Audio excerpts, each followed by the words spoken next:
ខ្មែរយើងមានគឺផោផង់វប្បធម៌ខ្មែរយើងផោផង់អញ្ចឹងយើងគួរតែរក្សាអ្វីដែលជាខ្មែរកាត់គ្រោះបែបខ្មែរ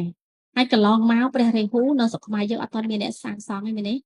មានតែគូរូបដល់ចប់ភាហើយគេដាក់ព្រះនៅប្រគ្រោះហើយខ្មែរយើងភាគច្រើនអត់សូវបានដឹងទេថាព្រះនៅប្រគ្រោះហេតុអីគេយកមកកាត់គ្រោះ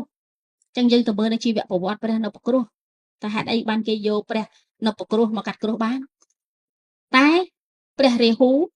ដាក់មកកន្លែងទីធ្លាសាធារណៈបែបនេះ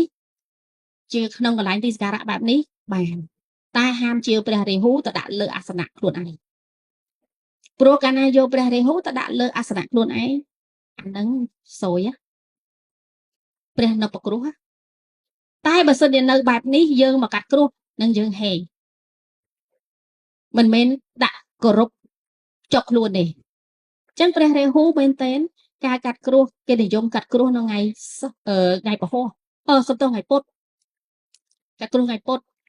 ពេលច្រើនគេកាត់គ្រោះពេលយប់ហើយបើពេលថ្ងៃគឺចន្លោះពីម៉ោង11ទៅដល់ម៉ោង1រសៀលមកកណ្ដាលថ្ងៃត្រង់អញ្ចឹងសំដួលសួរថាម៉ោងហ្នឹងបើហៅសេចជាសាស្ត្រត្រូវឯងកាត់គ្រោះដូចគ្នាឯងហើយខ្មែរយើងខ្លាំងឯងខ្មែរយើងខ្លាំងណា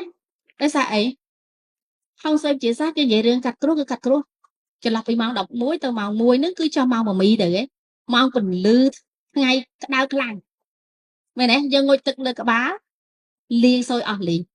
ចាំព្រះរាហូគេកាត់មកស្មើនឹងដូចគ្នាពេលយើងកាត់យើងឈរកណ្ដាលថ្ងៃក្តៅចេះ clean អស់